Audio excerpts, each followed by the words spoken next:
au ciel, personne sur la terre et personne sous la terre.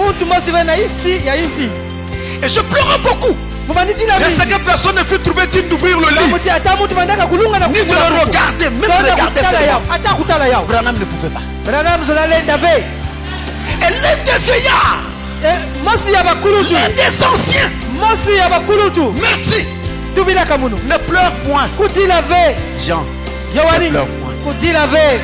Voici le lion de la tribu de Juda, le rejeton de David, a vaincu pour ouvrir le livre.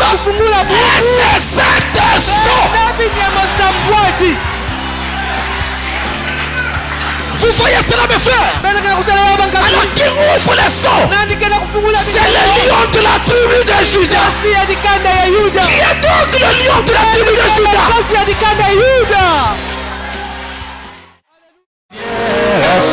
Encore une fois. Oh mon frère, prends courage. Et le finirons sur la rive et nous rencontrerons nos bien-aimés.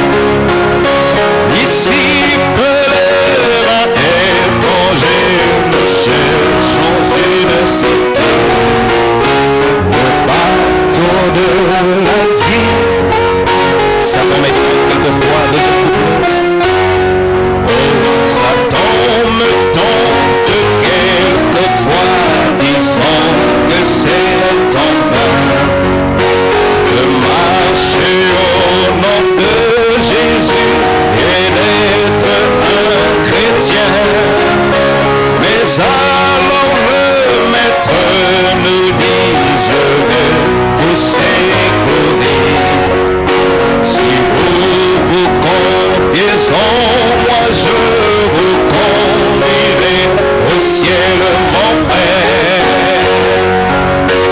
Nous finirons sur la rive d'or et nous rencontrerons nos bien-aimés.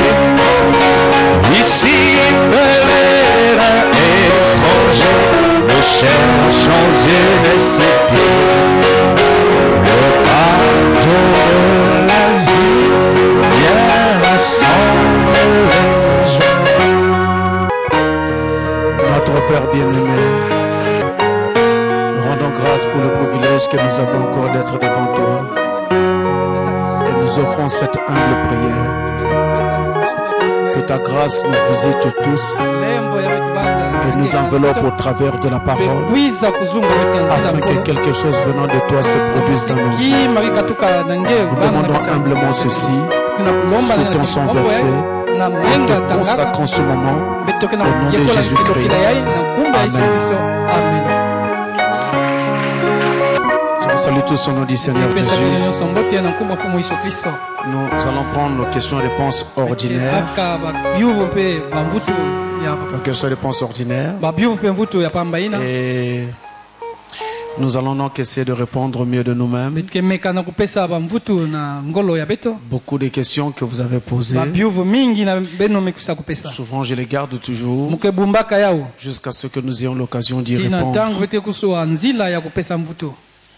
Et chaque fois que je viens ici pour répondre aux questions, je veux dire toujours que nous allons nous attendre au Seigneur.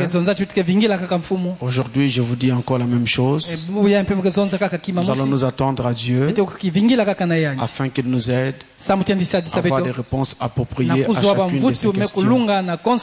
Si jamais il arrive une question pour laquelle nous n'avons pas de réponse, nous aurons le courage de vous dire que nous ne savons pas. Ainsi, nous allons nous remettre au Seigneur. Et nous lirons la parole au fur et à mesure que nous entrons et nous entrerons dans ces questions. Alors nous commençons par la première question.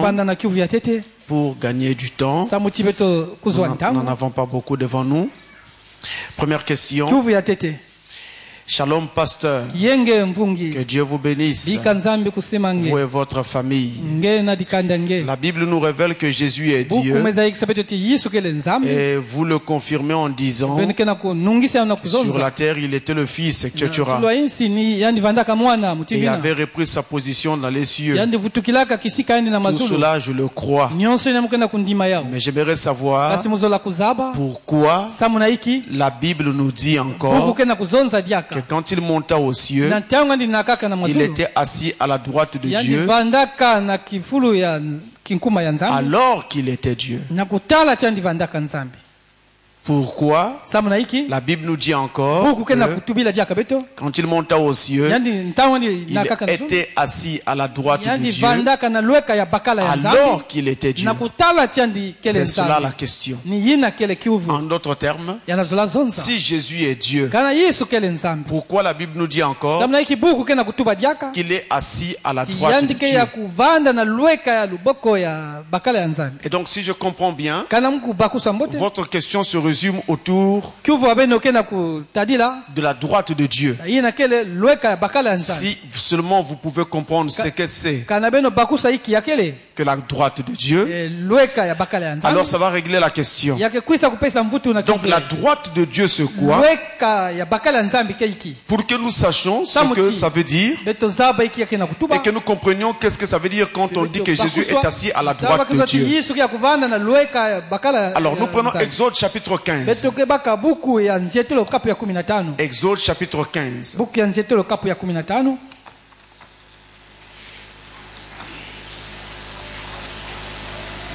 Le verset 6. Il est donc dit dans ce passage, Exode 15 verset 6, ta droite, ô Éternel, a signalé sa force. Ta droite, ô Éternel, a écrasé l'ennemi. Vous êtes en train de voir? Donc du point de vue de la Bible, quand on parle de la droite de Dieu, on n'est pas en train de parler d'une position en marquant la différence avec la gauche, mais on parle de sa force, de sa puissance. C'est ça la droite de Dieu. Et vous avez d'autres passages de la Bible qui vont vous en parler. Je peux vous ajouter le livre des Psaumes au chapitre 118. Psaume chapitre 118, le verset 15 et le verset 16. Et vous trouverez d'autres passages dans vos lectures. La droite de Dieu, c'est sa puissance. Ainsi, quand la Bible dit que Jésus est reparti au ciel et s'est assis à la droite de Dieu, c'est-à-dire qu'il est rentré de nouveau dans sa puissance comme autrefois. C'est ça la droite de Dieu. C'est la puissance de Dieu. Et d'ailleurs, tenez, la Bible dit que Dieu est esprit. Si je peux parler un langage humain, je dis bien si je peux parler un langage humain. Si nous prenons Dieu en tant qu'esprit, selon le langage humain, il est donc comme un vent. Donnez-moi la droite du vent.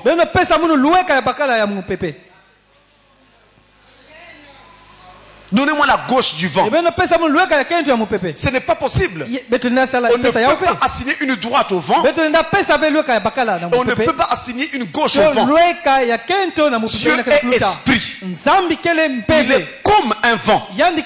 Comme un vent. Il n'a donc pas de droite ni de gauche. Et sa droite dont parle la Bible, c'est sa puissance.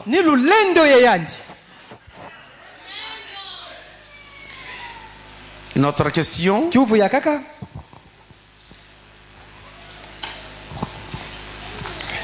Est-ce que deux ministères différents peuvent-ils conduire une même église? Oui.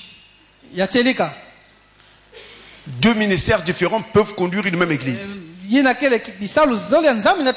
Et d'ailleurs, c'est toujours mieux que cela se passe comme ça. Parce que c'est tous les deux ministères qui conduisent l'église regardent dans la même direction. Ça sera défavorable pour l'église.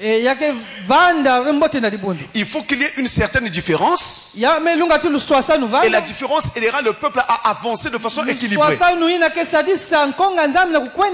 Et de tout temps, il a souvent été ainsi. Vous savez, William Branham, qui était prophète, mais son pasteur assistant avait le ministère de pasteur. Ce n'est pas la même chose. Ce n'est pas le même ministère.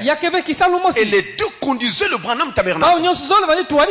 Et ça, c'est très bien. Maintenant, il peut aussi arriver qu'on est au sein de la même église, deux conducteurs, mais qui ont le même ministère. Il n'y a pas une écriture pour dire non à cela. Il n'y a pas une écriture pour dire que non, ça doit être exclusivement comme ceci. Ça dépend de ce que Dieu veut. Et ça dépend de ce que Dieu a appelé et a placé. Et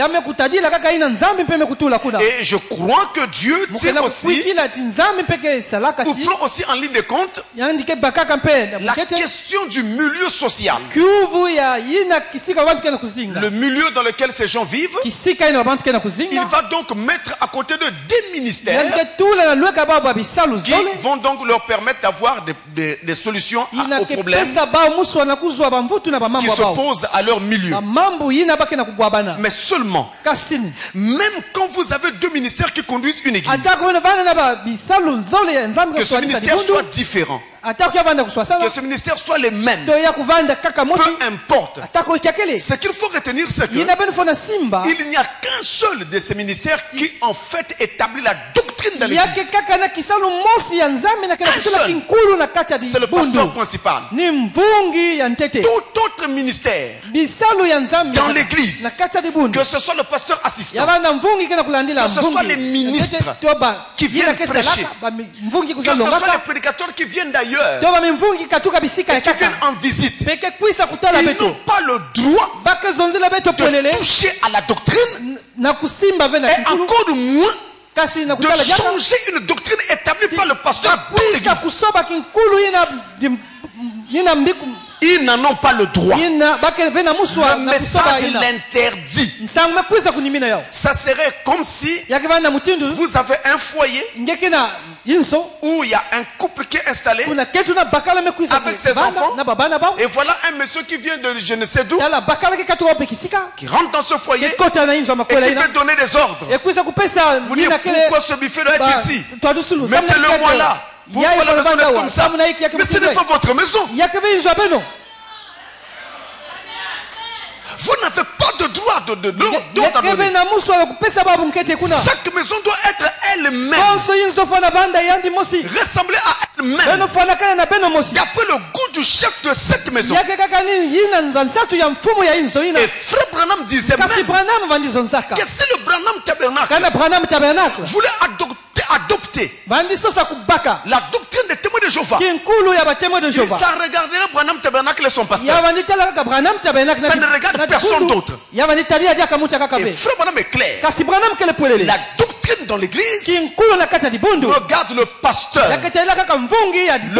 principal. Et il y a deux sujets, sinon trois sujets clés qui font en fait l'exclusivité du pasteur dans une église sérieuse. Il y a le mariage et le divorce.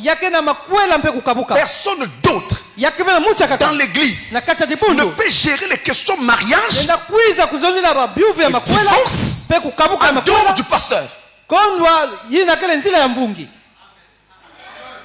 C'est pourquoi si vous voulez vous marier, il n'y a qu'une seule porte à laquelle aller frapper. Il n'y en a pas deux.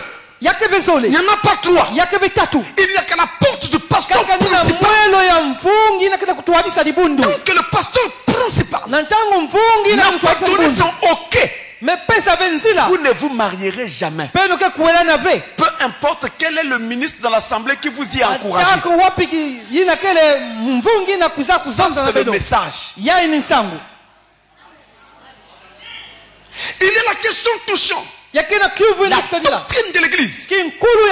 Ça concerne le pasteur principal. C'est lui qui établit la doctrine.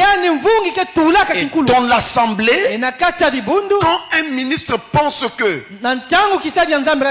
ce soit le ministre ou le pasteur assistant pense qu'il y a une erreur dans notre vision de la doctrine, le message demande à ce pasteur d'aller voir, ou à ce ministre d'aller voir son pasteur. Il s'asseye à deux et il montre à son pasteur pourquoi nous sommes en erreur d'après son avis. Et il présente les Écritures. Si nous sommes d'accord, le pasteur vient et corrige l'enseignement. Et puis c'est tout. Donc il y a la doctrine, exclusivité du pasteur. Et d'ailleurs, même les ministres qui viennent d'ailleurs, quand ils arrivent dans une assemblée, ils n'étaient pas censés toucher la doctrine. Ils étaient censés toucher les choses élémentaires que nous croyons tous de façon fondamentale dans la Bible, mais pas les grandes questions de doctrine. Quand un ministre fait ça, il prouve qu'il manque d'expérience. Et parfois, il a des visées. Il veut donc amener les gens à voir que dans cette église-là, ils sont mal enseignés. C'est lui qui est révélé plus que votre pasteur. Et question pour lui de prendre un groupe de gens et d'aller former une nouvelle assemblée pour dire non, je suis sorti. Comment un visiteur va sortir? Il n'a jamais été membre de cette église-là. C'est le spectacle auquel nous assistons dans le message. Et la troisième chose à laquelle on ne touche pas, c'est l'exclusivité du pasteur principal. C'est l'ordre dans l'église. Comment établir les diacres, les administrateurs, tout ça. C'est l'affaire du pasteur. Il peut décider un jour de faire asseoir tout le comité et dissoudre l'ordre dans l'église. C'est son affaire. À la seule différence ici, c'est que dans l'église soleil couchant par exemple, tout ce que nous avons comme office a été élu. Donc le pasteur n'a plus tellement le main libre pour dissoudre ceci ou dissoudre cela. Si ce n'était pas élu, si c'était juste des nominations, il peut dissoudre quand il veut. Mais comme c'est élu, il ne peut plus le faire. Qu'est-ce qu'il faut donc faire? Quand il pense qu'il faut dissoudre ceci ou cela, il doit amener l'affaire devant l'assemblée. Il l'expose. Il explique et il dit à l'assemblée ce qu'il veut. Et alors il fait voter l'assemblée. Si l'assemblée se range derrière son pasteur, eh bien alors on adoptera ce qu'il a présenté. Si l'assemblée ne veut pas la dissolution, l'assemblée votera non. Voyez-vous? Mais je vois mal une église en train d'aller à l'encontre de ce que son pasteur décide. Donc voilà comment les choses se passent dans le message. Et c'est comme ça que Frère Branham a établi cet ordre. Et c'est un ordre que nous devons respecter. Amen. Une autre question.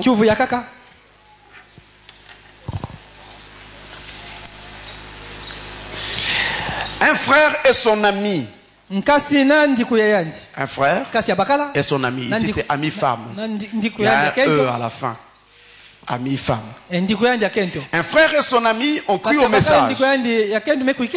Vu qu'ils étaient d'un jeune âge, ils avaient décidé de rompre leur relation. Pasteur, une fois adulte, est-ce que le frère sera obligé d'épouser cette sœur ou pourra choisir une autre alors qu'il aurait déjà vu la nudité de cette sœur? Je ne peux pas répondre ni dans un sens, ni dans un autre sur cette question. Parce qu'il peut arriver que vous êtes dans une condition où la séparation n'est pas faisable. Et que je disais maintenant, allez-y, séparez-vous parce qu'il faut vivre la parole. Ça serait très bien, très légaliste. Mais on peut faire plus de mal que de bien. Pour toutes les questions de ce genre, je conseille aux concernés de rencontrer le pasteur et il parlera avec vous selon le cas particulier que vous avez. Et alors vous trouverez la solution en ce moment-là. Maintenant, je ne vous dis pas allez-y, abandonnez, faites. Non. Ne détruisez rien.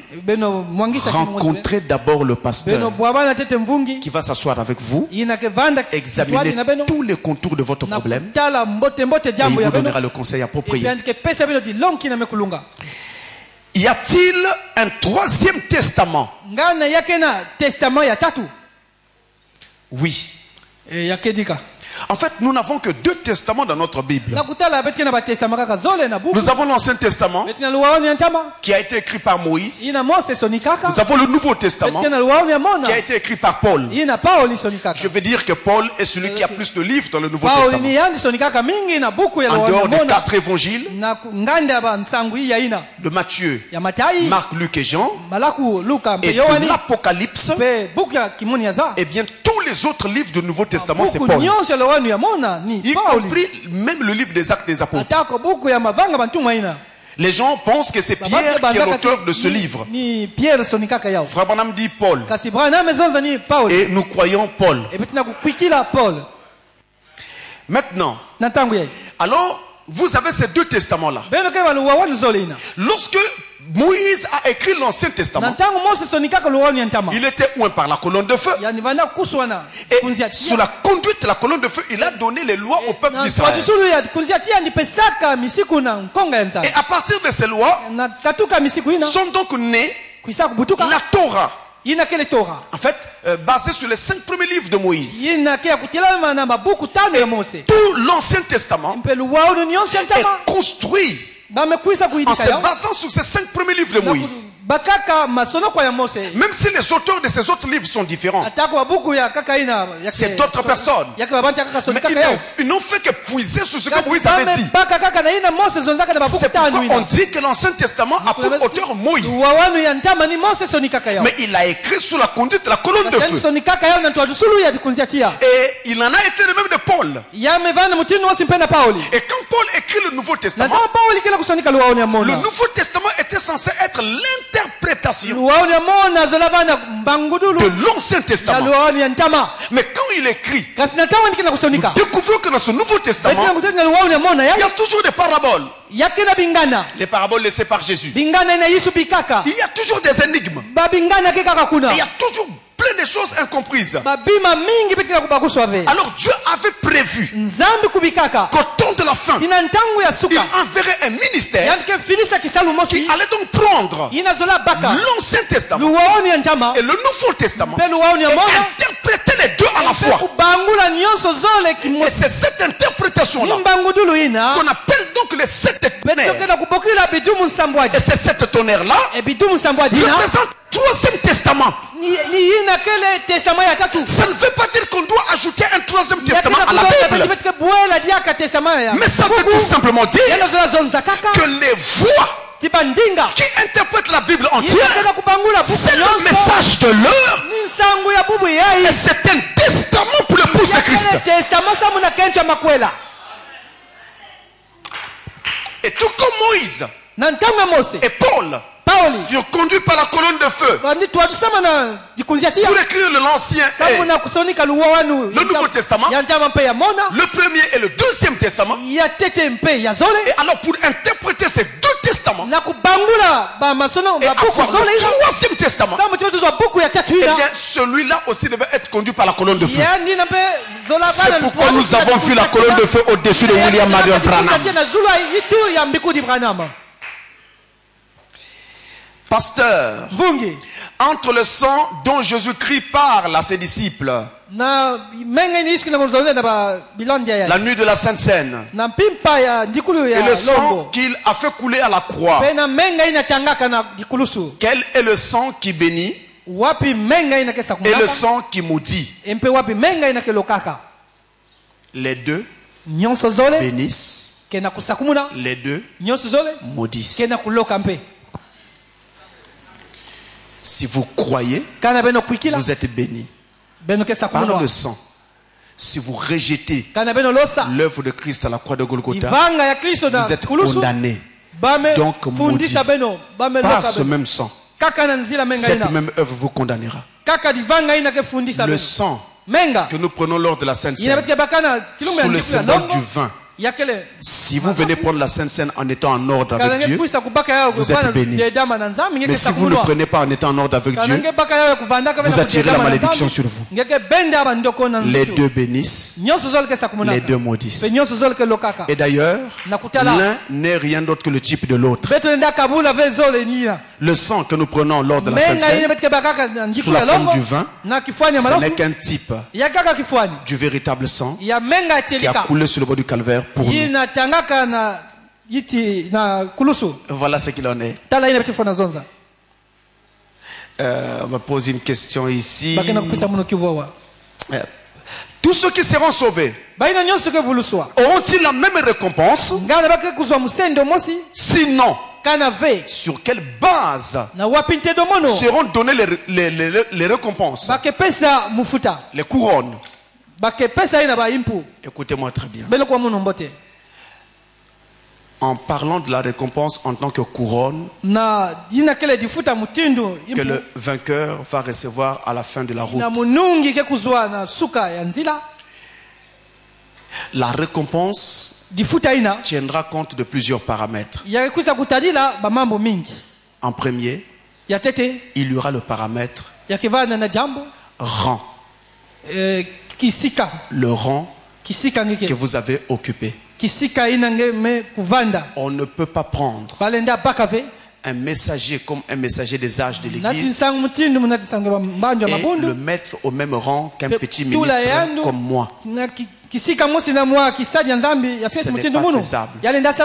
Nous n'avons pas le même rang. Eux, ils sont d'un rang plus élevé. Voyez-vous? Et donc comme ça, ça va dépendre du rang que Dieu vous a donné. Mais de l'autre côté, la récompense sera aussi fonction du travail accompli. Celui qui aura travaillé moins aura moins. Celui qui aura travaillé plus aura plus. Donc il sera même possible que au moment de la distribution des couronnes, vous receviez une couronne plus grande que moi. Et pourtant c'est moi qui a été votre pasteur sur la terre. Mais là-haut, vous avez une plus grosse couronne. Qu'est-ce que je dirais?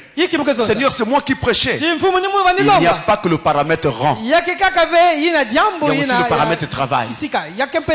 Frère Branham a parlé d'un prédicateur qui a vu en vision la remise de couronne au ciel. Alors il y avait une table dressée et 3 couronnes qui étaient là.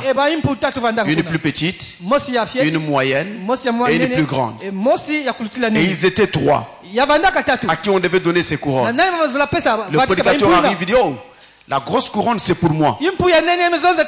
Parce que c'est moi qui prêchais. Il se précipite vers. L'ange lui dit non, attends. Pourquoi penses-tu que cette couronne, c'est pour toi? Il dit, mais c'est moi qui prêchais quand j'étais sur la terre. Eux, ils ne prêchaient pas, c'est moi qui leur prêchais l'évangile. Il dit oui. Mais quand tu leur prêchais l'évangile, tu avais une forte onction, n'est-ce pas? Oui. Mais est-ce que tu sais d'où venait cette onction? Il dit dans ton assemblée, tu avais une vieille maman qui s'asseyait toujours au fond. Chaque fois que tu devais prêcher, c'est elle qui blanchissait de nuit pour prier pour toi. La grosse couronne là, c'est pour elle. Il dit, tu vois cette femme là, elle est la vieille maman qui était dans ton assemblée. Ici, elle est plus jeune. C'est pourquoi tu n'arrivais pas à la reconnaître. La couronne là, c'est pour elle. L'onction que tu avais, c'est elle qui t'a donné cette onction. Par les prières qu'elle adressait pour toi, Dieu. Vous entendez ça? C'est pourquoi moi je ne recherche pas des couronnes. Non, je ne cours pas après des couronnes. Je m'occupe seulement du travail à faire. Le reste, c'est l'affaire de Dieu.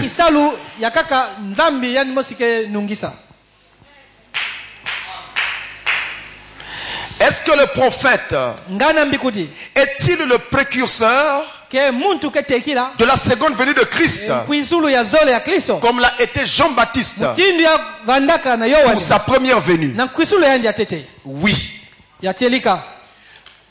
Il a été dit à Frère Branham en 1933, alors qu'il baptisait la 17e personne dans le fleuve Ohio.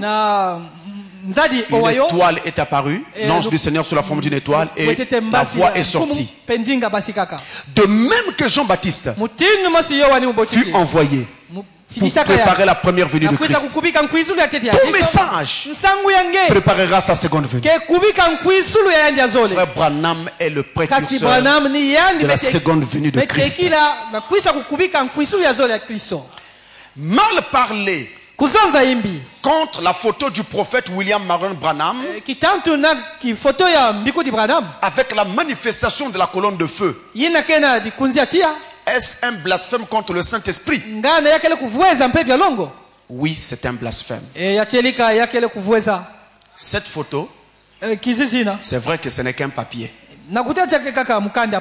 Mais ce papier est le témoin d'une manifestation du Saint-Esprit. Qu'est-ce que le blasphème? Le blasphème, c'est se moquer, ridiculiser, s'opposer à une œuvre accomplie par le Saint-Esprit. C'est ça qu'on appelle blasphémer contre le Saint-Esprit. Comme cette œuvre-là était accomplie par le Saint-Esprit, si vous vous moquez de cette œuvre qui est là affichée sur la photo, vous êtes en train de nier que cela avait eu lieu. Et vous êtes en train de ridiculiser cela. C'est un blasphème. Et il n'y a plus de pardon pour le péché. Vous prenez automatiquement la marque de la bête. Quand quelqu'un blasphème contre le Saint-Esprit, il prend automatiquement la marque de la bête. Y a-t-il des signes pour reconnaître un élu? Écoutez bien. Y a-t-il des signes pour reconnaître un élu? Je voudrais vous donner deux pensées sur cette question. Voici la première pensée. Si vous êtes un élu, vous n'êtes pas un élu pour le pasteur. Vous n'êtes pas un élu pour le diacre. Vous n'êtes pas un élu pour le frère ou la soeur à côté de vous. Vous êtes un élu de Dieu et un élu par Dieu.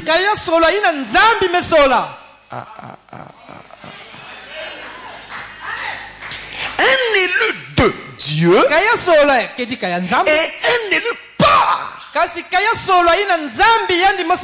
Dieu. Donc Dieu vous a choisi. Alors il est lui-même mieux placé pour le parler de votre élection. Quelqu'un peut penser que vous n'êtes pas un élu. Parce que tout au long de votre marche, il n'y a eu que des hauts et des bas. Des hauts et des bas. Des hauts et des bas. Des hauts et des bas. Alors ils disent, ce n'est pas un élu. Mais ils ne savent pas ce qui se passera juste avant que vous ne quittez la terre. Parce que nous autres humains, nous devons faire attention de mettre des points finaux à la vie des gens. Il n'y a que Dieu qui peut mettre un point final. Pour des points full stop. Dieu seul peut le faire. Voilà pourquoi, tant qu'un homme n'est pas encore mort, il y a un espoir qui existe encore. Et cet espoir existe sur tout. Dans tous les domaines de la vie. Et dans tous les aspects de la vie. Il y a un espoir qui existe encore. Parce que vous vivez encore. Donc c'est Dieu qui vous a élu. C'est lui qui a choisi. Et donc lui il connaît qui il a choisi. Alors je ne m'en fais pas. Je ne prête pas attention à ceux qui pensent que je ne suis pas un élu. À ceux qui penseraient que je ne suis qu'un démon avec des cornes. À ceux qui ne supportent pas ma présence. Je ne m'en fais pas. Béni soit le nom du Seigneur. Que le ciel n'appartienne pas à un humain. Sinon chacun ferait rentrer au ciel seulement ceux qu'il aime. Et il condamnera en enfer ceux qu'il n'aime pas. Mais j'ai béni Dieu qu'il a dit dans sa parole, celui qui croira et qui sera baptisé sera sauvé. Celui quiconque croira. Et laissez-moi vous dire quelque chose. Vous pouvez être pauvre. Vous pouvez manquer de tout. Vous pouvez avoir faim. Manquer même de dormir. Mais être élu de Dieu. Ne vous en faites pas.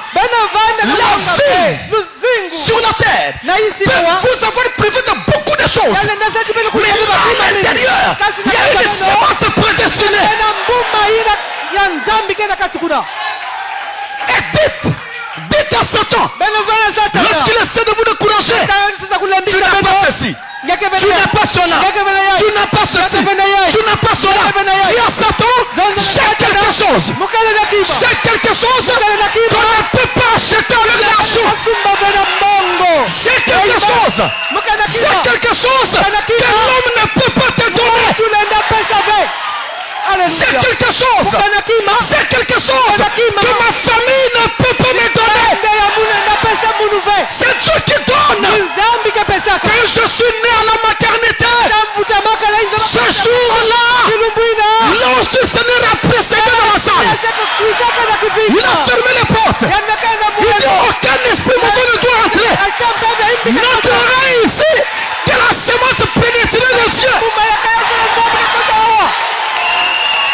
Alléluia.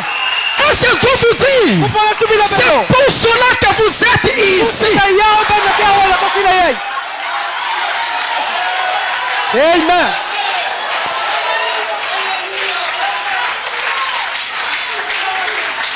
Deuxième pensée. La Bible dit, là où sera le corps, c'est là où s'assembleront les aigles.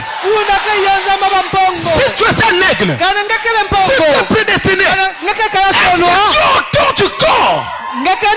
Est-ce que tu es autour du cadavre? La viande est fraîchement tuée pour ton honneur. Est-ce que tu as reconnu le jour et son message? C'est là le problème. C'est là le problème. Chaque élu de Dieu, reconnaîtra le jour et son message. Et Je suis fier de croire ce message. Je suis fier de dire que Branham est mon prophète. Je suis fier.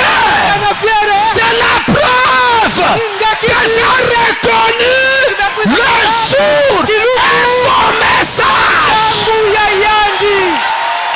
Alléluia. Amen. Maintenant de la marche. Je parle encore avant des difficultés.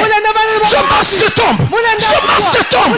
Je marche, je tombe. Mais à moi, il y a quelque chose qui aime ce message. Yes. Pourquoi? Pourquoi? Je n'abandonne pas. Après être tombé. Je n'abandonne pas. Parce qu'ici à l'intérieur, quelque chose me dit vas-y.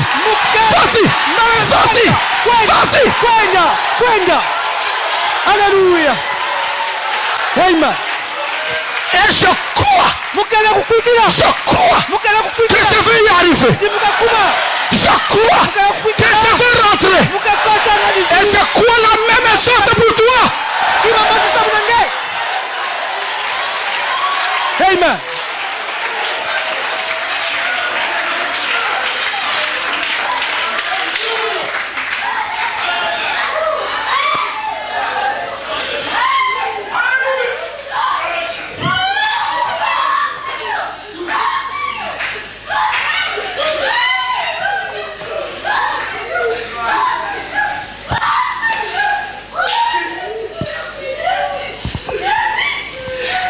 Alors, une autre question. Est-ce que la photo du prophète William Aaron Branham avec la manifestation de la colonne de feu ou les prédicateurs? Non.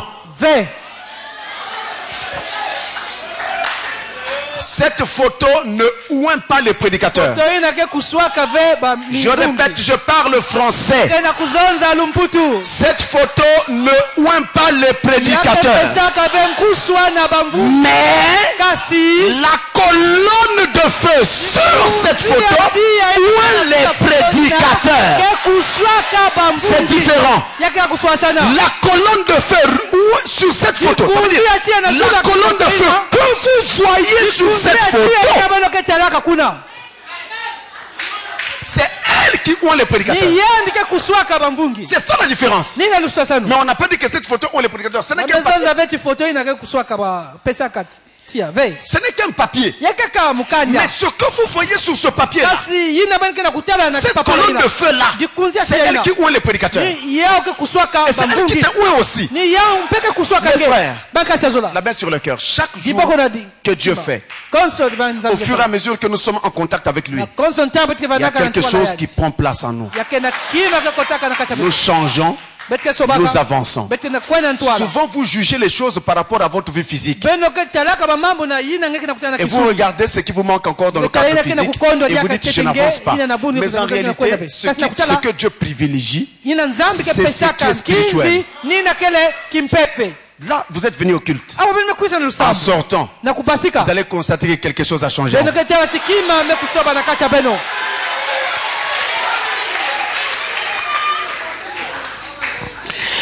Est-ce que le fait d'être un pentecôtiste fait de toi un païen?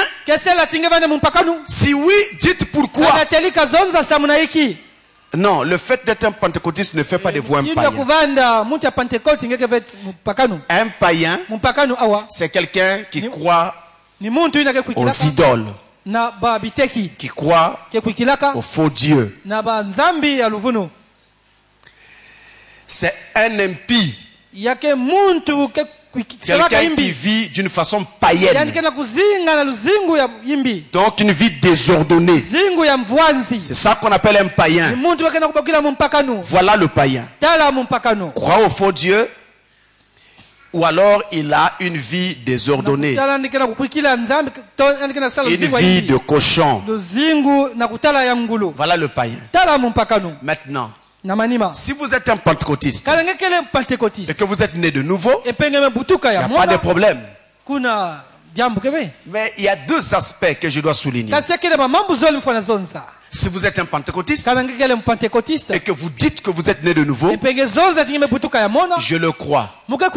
Mais seulement je suis sûr d'une chose. Votre nouvelle naissance n'est pas complète. Pour preuve, excusez-moi, ce n'est pas une insulte, mais beaucoup de mes amis pasteurs pentecôtistes ne savent pas ce que c'est qu'une nouvelle naissance complète et incomplète. Ils ne connaissent pas ça. Donc je suis sûr d'une chose, votre nouvelle naissance n'est pas achevée, elle est incomplète. Ça c'est un fait. Il y a une autre chose dont je suis sûr, c'est que vous n'aurez pas la foi de l'enlèvement. Parce que vous n'avez pas les 7 tonnerres. C'est ça le problème. Mes amis, si vous voulez aller au ciel, courez vite vers le message du temps de la fin. Arrêtez les histoires de complexes là. Mais frère, ce n'est pas une question d'homme. Ce n'est pas une question d'homme ou de gloire d'une église. Nous ne cherchons aucune gloire. Mais nous vous disons que vous aurez des problèmes. Jésus a parlé clairement lorsqu'il a dit que la foi vient de ce qu'on entend. Et il a ajouté que ce qu'on entend vient de la parole de Christ. Donc c'est la parole qui engendre la foi. Si vous n'avez pas de parole, vous n'aurez pas de foi. Donc toutes les églises qui n'ont pas la parole, la foi n'existe pas. Si vous avez peu de paroles, vous aurez une petite foi. Elle peut être enlevée. Pour être enlevé, il faut avoir la plénitude de la foi. Et donc, ça demande la plénitude de la parole. Et la plénitude de la parole, ce sont les 7 tonnerres.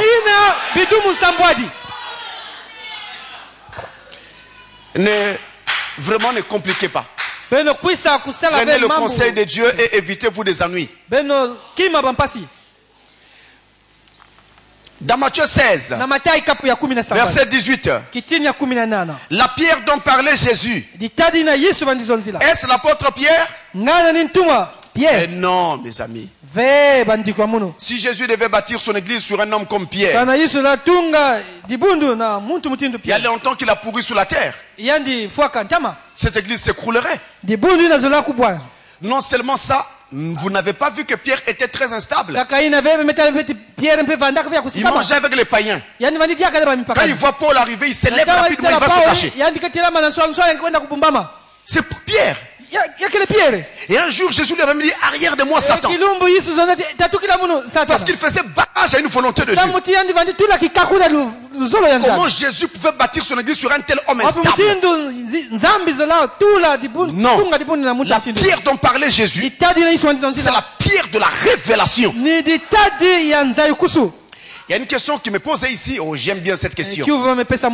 J'apprécie qu'elle ait été posée. Zorobabel. Est-ce frère Branham?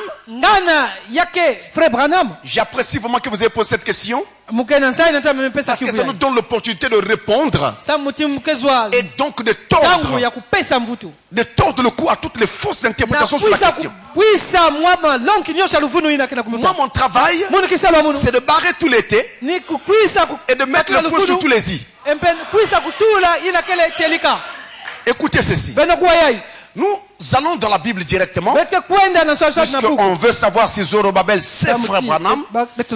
Je crois en frère Branham. Mais je ne veux pas être trop excité au point de commencer à ne plus considérer ce qui est écrit. Soyons équilibrés. L'excitation ne mène nulle part. Zacharie 4, verset 9. Écoutez ça bien. C'était à l'époque où on était en train de reconstruire le temple. Et suivez ce qui va se passer ici. Zacharie 4, verset 9. L'écriture est à l'écran, on dit. Suivez bien, à l'écran là. Les mains de Zorobabel ont fondé cette maison. Et ses mains l'achèveront. Et tu sauras que l'Éternel des armées m'a envoyé vers vous. Gardez l'écriture à l'écran. Gardez l'écriture à l'écran. Regardez bien. Les mains de Zorobabel ont fait quoi? Ont fondé.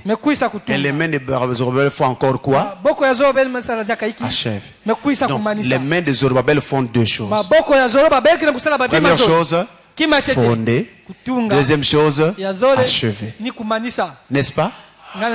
Première chose, fonder. Mettre la pierre, la fondation, la pierre angulaire. La seconde chose, achever. Mettre la pierre finale, la pierre de fête. Vous voyez cela?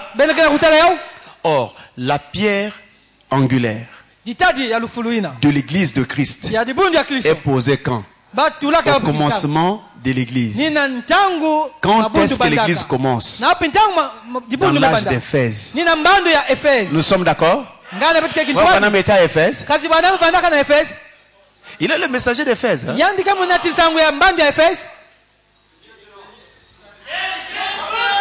Vous voyez comment c'est simple, non? Mais l'excitation amène les prédicateurs à dire tout et n'importe quoi. À la fin, les mains de Zorobabel viennent achever. On pose la pierre fêtière. Ça se pose quand? Au temps de la fin. La fin de l'église, c'est quand? C'est dans Laodicée. C'est là que Dieu va poser la pierre fêtière. Et c'est dans Laodicée que nous retrouvons Frère Branham. Or, il est dit que le même Zorobabel commence et achève. Si Branham est Zorobabel, donc Branham a achevé, mais il n'a pas commencé. Mais c'est pas ce que nous dit la Bible. La Bible nous dit que notre Zorobabel va à la fois commencer et achever. Alléluia. Maintenant, je vous aide à comprendre. Notre Zorobabel commencera et notre Zorobabel achèvera. William Branham n'a pas commencé. Ce n'est donc pas lui. Parce que commencer, c'est être l'alpha. Vous êtes arrivés. Alléluia. Donc ça ne sert plus de continuer. Yes. Commencer, c'est être l'alpha. Achever, c'est être l'oméga. Il y a un seul qui a dit: je suis l'alpha et l'oméga. Vous le connaissez, n'est-ce pas? Alléluia. Son nom est William Marion Branham. Non. Son nom est le Seigneur Jésus-Christ. Amen.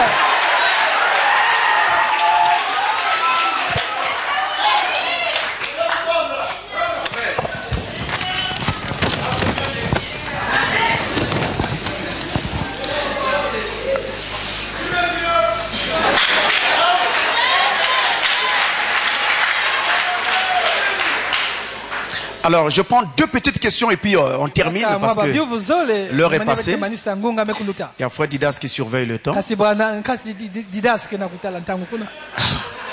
L'heure est passée. Alors, on me dit ici, quand vous avez prêché sur le serment, l'autorité sur sa tête, vous avez dit que maintenant l'autorité est sur la tête de l'église. De quelle église parlez-vous? Est-ce seulement les églises qui croient le message de William Branham? Non. Je ne parlais pas des églises qui croient le message de William Branham. Je parlais de l'église épouse. Parce qu'il y a des assemblées du message qui ne feront pas partie de l'épouse. Frère Branham dit qu'il y a des églises qui ne seront pas enlevées depuis le pasteur jusqu'au concierge. Mais ils avaient les brochures et le message. Ce sont ces choses-là dont je vous parle là. Au lieu de prêcher la parole sérieusement, on fait des trucs autour de la parole. On veut mettre Branham à la place de Jésus et des choses comme ça. Ça égare les gens. Et après, il y a une mauvaise vie qui s'installe dans l'assemblée.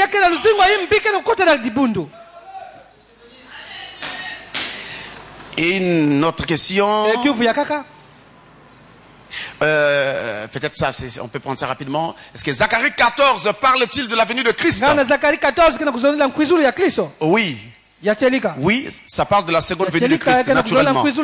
Puisque vous avez au verset 6 et 7, par exemple, où il est annoncé que vers le soir, la lumière paraîtra. Eh bien, c'est l'une des étapes de la venue du Seigneur. C'est le cri de commandement. C'était pour passer à leur dernière question. Est-ce Dieu qui a ouvert les sceaux, ou il a voulu que le prophète ouvre les sceaux pour lui? Voilà un autre problème encore. Tellement qu'on aime Branham, on veut que toute la gloire qui doit revenir à Jésus aille à Branham. Moi, je ne suis pas comme ça. Mais je ne peux pas dire les choses juste en donnant un point de vue. Il faut faire parler l'Écriture. Vous comprenez? Alors je vous prends deux écritures. Écoutez bien, Apocalypse 5 d'abord, verset 1 à 5. On va même le prendre dans le camp avec vous, comme ça vous verrez vous-même. Apocalypse 5, verset 1 à 5. Suivez très bien, frère. Que nos amis dans le message vraiment arrêtent n'importe quoi. L'heure est avancée. Arrêtons n'importe quoi. N'oublions pas que nous n'avons qu'un seul Seigneur. Il n'y en a pas deux. Écoutez. Puis j'ai vu dans la main droite de celui qui était assis sur le trône un livre écrit en dedans et en dehors, scellé de 7 sceaux. Attention, n'allons pas très vite. Scellé de 7 sceaux. Maintenant, ce livre était écrit en dedans et en dehors. On avait 7 sceaux dedans, 7 sceaux dehors. Et je vis un ange puissant qui criait d'une voix forte, qui est digne d'ouvrir le livre et d'en rompre les sceaux. Et personne dans le ciel, ni sur la terre, ni sous la terre, ne peut ouvrir le livre, ni le regarder. Arrêtons ça là. Au ciel, en tout cas jusque là, il n'y avait personne. Sur la terre, il n'y avait personne. Sous la terre, il n'y avait personne. Branham était où? Ou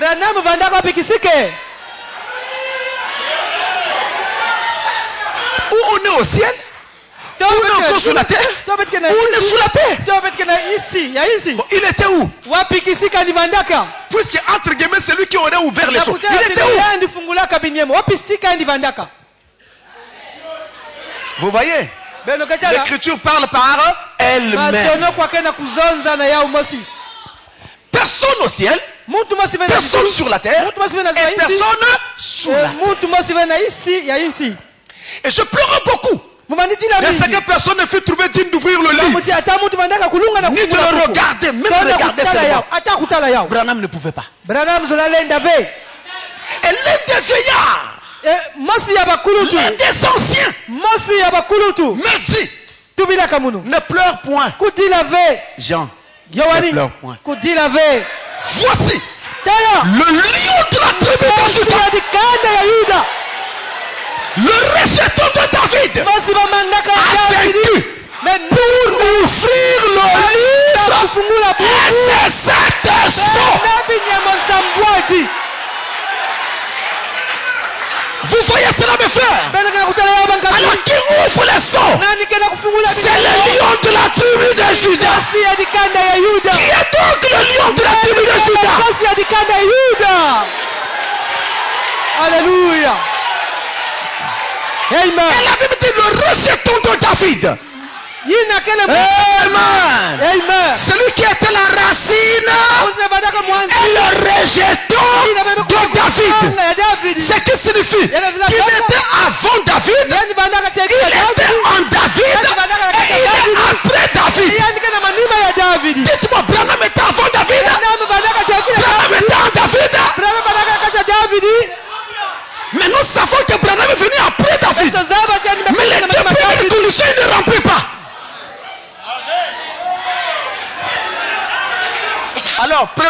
Apocalypse 10. Et nous allons clôturer par ce passage. Verset 1 à 10. Alléluia, écoutez bien ça. Apocalypse 10. J'ai vu un autre ange puissant qui descendait du ciel, enveloppé d'une nuée. Au-dessus de sa tête était un arc-en-ciel, et son visage était comme le soleil, et ses pieds comme des colonnes de feu. Il tenait dans sa main,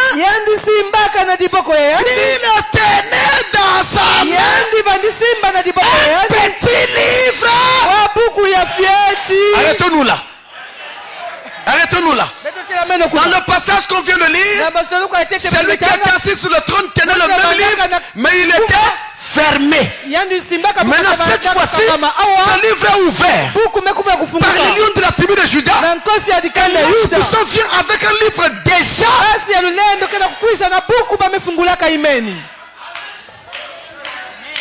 Donc avant que le 7e ange ne reçoive ce livre, il est déjà ouvert. Ce n'est pas lui qui ouvre. Il la reste déjà ouvert. Il tenait un petit livre ouvert. Il posa son pied droit sur la mer et son pied gauche sur la terre. Vous savez pourquoi, non? Il fallait écraser la bête qui se lève de la mer, et de l'autre côté écraser la bête qui se lève de la terre. Et il cria d'une voix forte, comme rugit un lion. Le lion de la tribu de Juda. Quand il cria, les 7 tonnerres firent entendre leur voix. Les églises qui vous disent que non, ne faites pas attention au tonnerre, ça ne sert pas. Pourquoi c'est écrit? Pourquoi c'est écrit? Je voulais orner la Bible.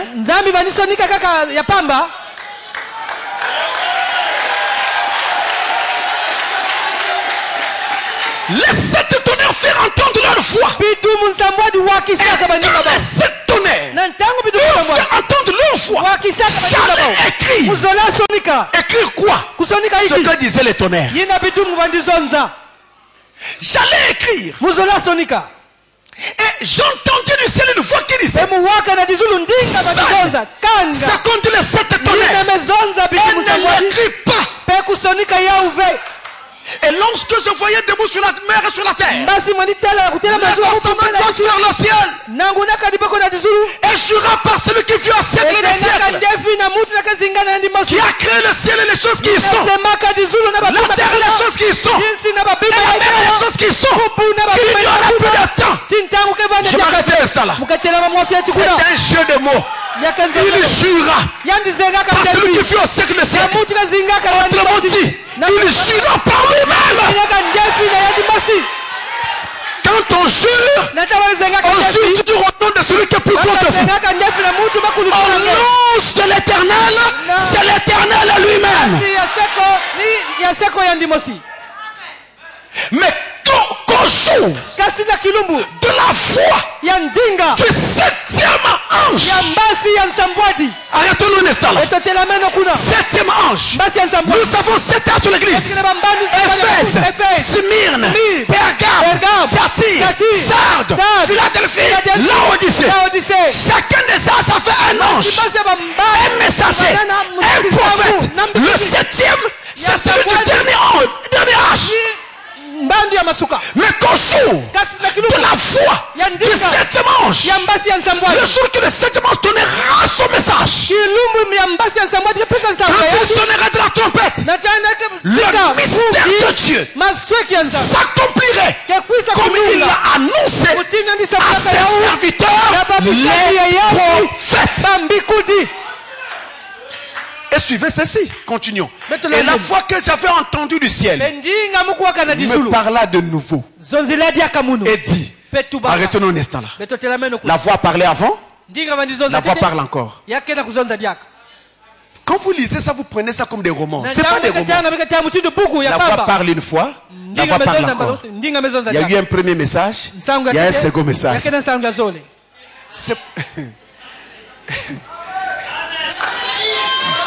frère Branham a prêché. Mais les ministères qui sont établis dans l'ordre de Dieu entreront dans la vision et vous ressortiront tout ce que le prophète a dit. Ça sera comme un nouveau message. Comme un nouveau message. Vous allez vous dire, où est-ce qu'il trouve ça? Où est-ce qu'il trouve ceci? Où est-ce qu'il trouve ça? Ça y est écrit là, mais les gens ne le voyaient pas. Et lui, il est capable de le voir et vous le montre. C'est ça le ministère, non? C'est une aiguille de gramophone que vous posez sur un disque en vinyle et que vous lisez la note cachée dans le disque. Quand vous regardez le disque là, c'est du plastique. Il n'y a rien. Ça ne parle pas. Il faut que l'aiguille soit posée dessus. Mais l'aiguille lui-même doit être dans un saphir. Donc un dispositif qui prend l'aiguille. Mais pour que ça joue aussi, il faut le courant électrique. S'il n'y a pas de courant, ça ne va pas jouer. L'aiguille de gramophone, c'est le don, le ministère. Le saphir, c'est l'homme qui porte le don. Le courant électrique, c'est l'onction qui anime cet homme-là.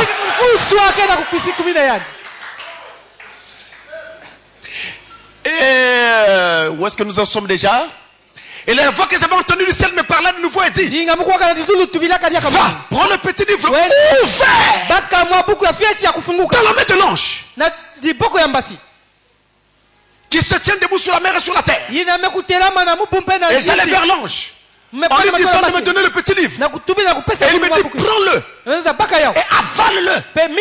Il sera amer à tes entrailles, mais dans ta bouche il sera doux comme du miel. Je pris le petit livre de la main de l'ange et je l'avalais. Il fit dans ma bouche doux comme du miel. Mais quand je lui ai avalé, mes entrailles furent remplies d'amertume. Le messager donne le message sous la conduite de l'ange puissant. À la fin, le messager doit dire à Jean, l'épouse, maintenant fais un pas de géant. Va vers l'ange et prends le livre. Prends le message. Avale-le. Et c'est pourquoi, quand vous l'avalez, il est doux comme du miel dans la bouche. Tout le monde se réjouit. Amen. Alléluia. C'est merveilleux. Ça, c'est au niveau de la bouche. C'est bon. Ça fait du bien. Mais quand ça rentre dans le ventre et qu'il s'agit maintenant de digérer, ça devient amer. Il faut réparer telle chose. Il faut confesser ceci. Il faut vivre ça. Ça devient difficile. Que Dieu vous bénisse.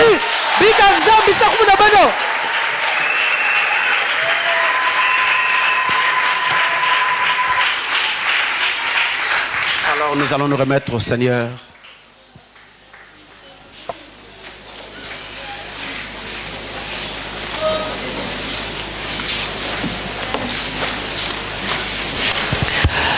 À l'ouest, le soleil se couche.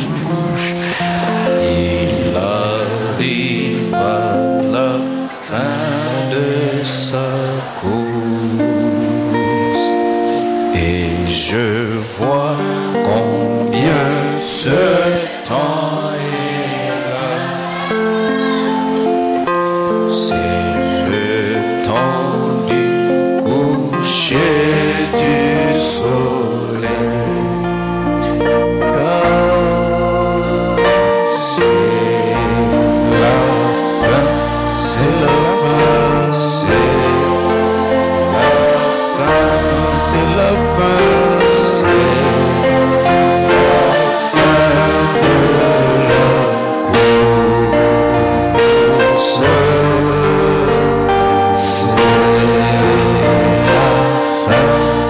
la course.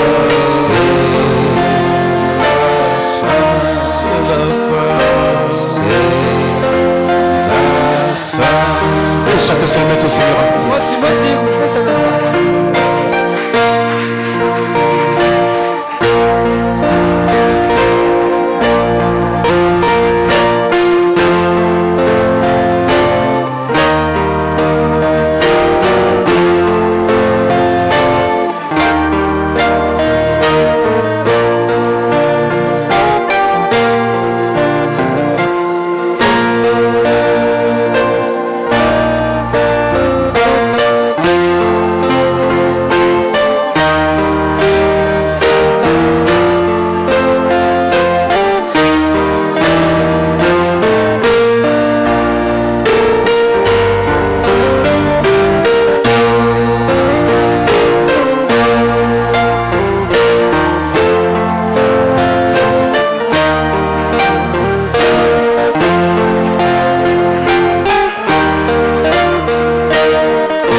Au travers de ces questions et réponses, nous prions, Père, que tu puisses encore davantage éclairer tes enfants. Et que ce que nous ne comprenions pas hier, que nous puissions le comprendre maintenant. Car tu as dit que tous seront enseignants de Dieu. Et nous bénissons ton nom pour cette parole que tu as déversée dans nos cœurs ce soir.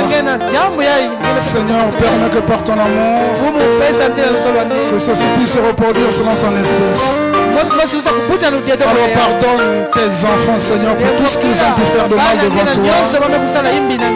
Et garde-nous sous ton sang et préserve-nous contre tout ce que l'ennemi peut faire contre nous. Nous comptons simplement sur ta grâce. Parce que tu as fait la promesse que personne ne peut ravir ce qui est entre tes mains. Et nous sommes convaincus que nous sommes entre tes mains, Seigneur. Et tu as dit, si l'Éternel est pour nous, et qui sera contre nous? C'est pourquoi, Père, nous te disons merci pour ce soir. Merci pour cette parole.